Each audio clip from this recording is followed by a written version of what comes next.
ജനുവരി മാസം പൂർത്തിയാകുന്നതോടുകൂടി 8,000 രൂപയോളമാണ് സാമൂഹ്യ സുരക്ഷാ പെൻഷനുകളും ക്ഷേമനിധി പെൻഷനുകളും ലഭിക്കുന്നവർക്ക് സംസ്ഥാനത്ത് കുടിശ്ശിക ആയിരിക്കുന്നത്.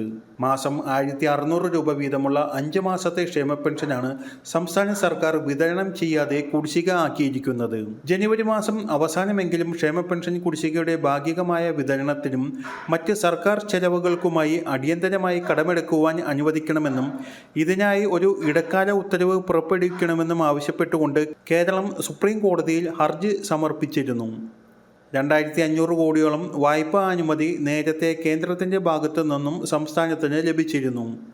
ഇതിൻ്റെ അടിസ്ഥാനത്തിൽ കുടിശ്ശികയായ 5 മാസത്തെ പെൻഷനിൽ 1 മാസത്തെ പെൻഷൻ തുക, അതായത് സെപ്റ്റംബർ മാസത്തെ 1,600 രൂപയുടെ വിതരണം താമസിയാതെ ഉണ്ടാകുമെന്ന റിപ്പോർട്ടുകളും നേരത്തെ വന്നിരുന്നു. എന്നാൽ കേന്ദ്രത്തിനെതിരെ സംസ്ഥാനം സുപ്രീം കോടതിയിൽ കേസ് ഫയൽ ചെയ്തതിനെ തുടർന്ന് വായ്പാ അനുമതിയിൽ തുടർ നടപടികളൊന്നും ഉണ്ടായില്ല. ഇതിനിടെ കേന്ദ്രത്തിനെതിരെയുള്ള കേസ് 25-ാം തീയതി സുപ്രീം കോടതിയുടെ പരിഗണനയ്ക്ക് വന്നപ്പോൾ കടമെടുക്കുന്നതിനായി ഇടക്കാല ഉത്തരവ് വേണമെന്ന കേരളത്തിൻ്റെ ആവശ്യം അടിയന്തരമായി പരിഗണിക്കേണ്ടതില്ല എന്ന് കേന്ദ്രം കോടതിയിൽ വ്യക്തമാക്കി. രാജ്യത്തെ മറ്റ് സംസ്ഥാനങ്ങൾക്കൊന്നും കേന്ദ്ര സർക്കാരിനെതിരെ ഇത്തരം പരാതികൾ ഇല്ല എന്നും കേന്ദ്രത്തിനു വേണ്ടി ഹാജരായ അറ്റോർണി ജനറൽ സുപ്രീം കോടതിയിൽ ചൂണ്ടിക്കാട്ടി. എന്നാൽ ഇതിനിടെ ആശ്വാസകരമായ ഒരു വാർത്തയും എത്തിയിട്ടുണ്ട്. കേന്ദ്രത്തിൻ്റെ എതിർപ്പ് അവഗണിച്ചുകൊണ്ട് ഇടക്കാല ഉത്തരവിന് വേണ്ടിയുള്ള കേസിൽ വാദം കേൾക്കുവാൻ സുപ്രീം കോടതി തീരുമാനിച്ചിരിക്കുകയാണ്.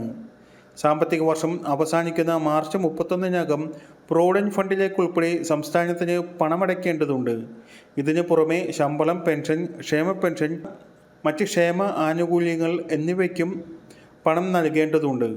അതിനാൽ തന്നെ അടിയന്തരമായി കടമെടുക്കുവാൻ അനുവദിച്ചുകൊണ്ടുള്ള ഇടക്കാല ഉത്തരവിനായി നൽകിയ അപേക്ഷ പരിഗണിക്കണമെന്ന് കേരളത്തിന് വേണ്ടി ഹാജരായ സീനിയർ അഭിഭാഷകൻ കപിൽ സിബൽ ആവശ്യപ്പെട്ടു. വായ്പാ അനുമതിക്കായുള്ള കേരളത്തിൻ്റെ അപേക്ഷ തള്ളണമെന്ന് ശക്തമായി കേന്ദ്രം സുപ്രീം കോടതിയിൽ ആവശ്യപ്പെട്ടു.